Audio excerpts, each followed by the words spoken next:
What if I told you the person you see in the mirror today could look completely different in just 25 years? It sounds crazy, right? But artificial intelligence and scientists have been hard at work analyzing human evolution, modern technology, genetics, and our changing future lifestyles. And the results? Well, they are absolutely fascinating and, honestly, a little terrifying. Welcome to this explainer, where we're going to unpack exactly what AI predicts humans could look like in the year 2050. So will you actually look like a completely different species by the time 2050 rolls around? You know, we're constantly hearing that our devices are changing us. We spend hours just glued to screens, hunched over desks, and basically outsourcing our thinking to machines.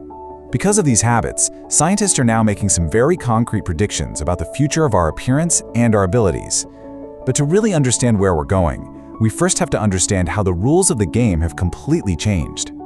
You see, for thousands of years, humans have evolved, but biological evolution moves at an absolutely glacial pace. It takes forever.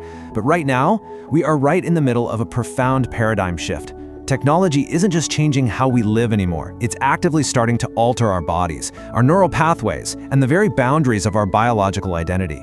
We're shifting from slow natural selection to this incredibly rapid technology-driven adaptation. Section 1. The Human Body of 2050.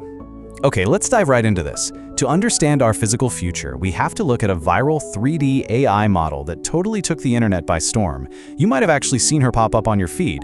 Her name is Mindy, and she basically acts as a sort of Trojan horse for all our absolute worst fears about our physical future. What's truly fascinating here is just how incredibly dystopian these predictions get. The Mindy model suggests that just by sitting at our desks and staring at our phones, humans will develop a hunched back, a permanent text claw from gripping smartphones, a literal 90-degree smartphone elbow, and get this, a thicker skull with a shrinking brain. It even predicts a bizarre second inner eyelid evolving just to filter out blue light from our screens. But hold on, here's the catch. Evolutionary biologists heavily critique this as an exaggerated pop culture myth. We are absolutely not going to grow claws or second eyelids in the next few decades. Our genes just do not mutate that way from holding a phone. However, the real evolution is actually happening right now. It just isn't some permanent genetic mutation you're going to pass down to your kids. It is acute musculoskeletal pathology. Actually, let's take a second here. Check your posture right now. Seriously, are you leaning forward? Is your neck arched? While we aren't mutating into sci-fi monsters, very real, painful adaptations like text neck syndrome are becoming a massive global epidemic. Let's look at the actual biomechanics of tech use. When your head is resting in a normal, neutral vertical position, your cervical spine supports about 10 to 12 pounds. But the second you tilt your head forward just 45 degrees to look down at a laptop or a smartphone, the weight your neck muscles have to support skyrockets to nearly 50 pounds. Just think about that. Our muscles, ligaments, and spinal discs simply are not designed to hold 50 pounds of continuous pressure for hours every single day. This creates chronic muscular imbalances and spinal flattening that will absolutely define the posture of the 2050 human. And hey, it is not just our spines, it's our eyes too. By 2050, we're facing a startling statistical reality. 50% of the entire global population will be myopic or nearsighted. We are looking at a massive global myopia pandemic, particularly in children. And why? Because excessive screen time is physically displacing the time we used to spend outdoors. Human eyes desperately need natural sunlight and distant visual focal points to stop the eyeball from mechanically elongating. Without that outdoor time, our vision fundamentally changes. Section 2. Enhanced by neural technology. While our external biological bodies are dealing with the physical strain of our devices, the real magic, and honestly, the real sci-fi leap, is happening internally. So let's transition from bodily pathologies to the incredible enhancements on the horizon, where biology and technology physically combine right inside our heads. Brain-computer interfaces, or BCIs, perfectly ground this sci-fi concept in current clinical realities. Now, you've likely heard of Neuralink, but this kind of technology is already being used right now to restore lost bodily functions. It's literally helping paralyzed individuals control computers or robotic limbs just by thinking about it. It establishes bidirectional communication between human neural circuits and external digital systems. It's a real game changer. Following this BCI enhancement roadmap, we can clearly see how this builds over the next 25 years. Right now, up to 2030, we're in the clinical phase, focusing heavily on motor and speech restoration. But by the 2030s, experts project this will move into consumer integration for cognitive augmentation. So imagine having an implant that actually helps boost your memory. Then, by 2045 to 2050, the roadmap points to high-bandwidth neurodigital symbiosis. We're talking about a world where humans might communicate with artificial intelligence instantly, completely brain-to-machine. Section 3, Genetic Engineering and Designer Humans, which brings us to the other major biotechnological frontier of our time.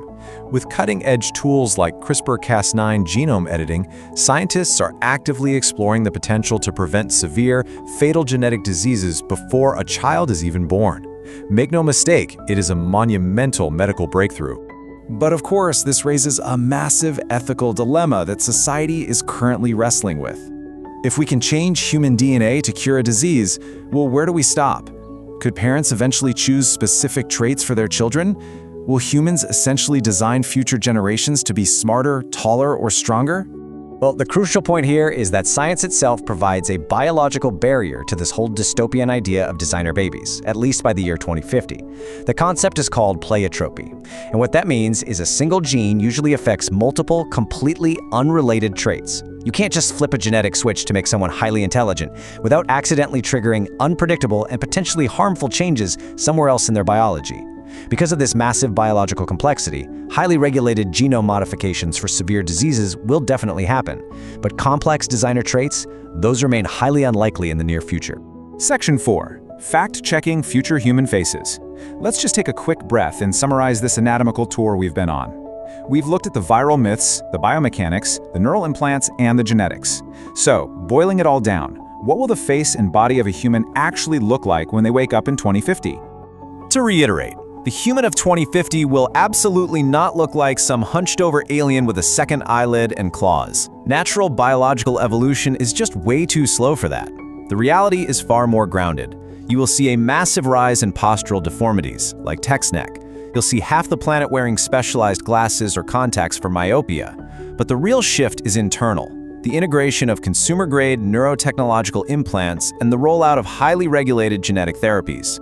While our genes move slowly, our technological integration is moving at lightning speed.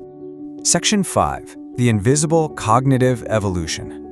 Everything we've discussed so far has just been physical, but the true climax of this entire explainer is that the most profound evolutionary shift by 2050 won't be in our bones, or our eyes, or our DNA. It is going to be entirely invisible, and it's happening right now, deep inside our minds.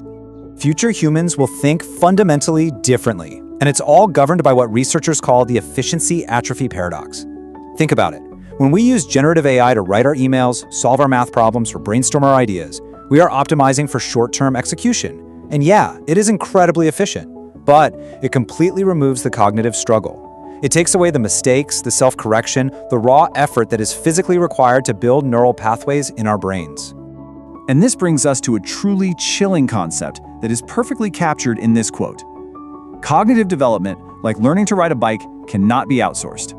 For us adults, relying on AI might just cause some temporary digital amnesia. But for a child born today, who's going to grow up with AI as a constant companion, by 2050, the impact is much more severe. Researchers actually call it cognitive stunting. If a child never struggles to write an essay or solve a complex problem because an AI just does it for them, those foundational critical thinking and working memory pathways may never physically form in their developing brains. So, the future human may not look like a science fiction character on the outside, but inside our brains, our technology, and the very way we experience consciousness, we are undergoing an unprecedented transformation. Which leaves us with one final, deeply provocative question to ask ourselves today. Will humans use this incredible technology to consciously improve themselves, or will we let technology blindly change what it means to be human forever? Only time will reveal the answer. Thanks for joining me on this explainer. I really hope it gave you something incredible to think about.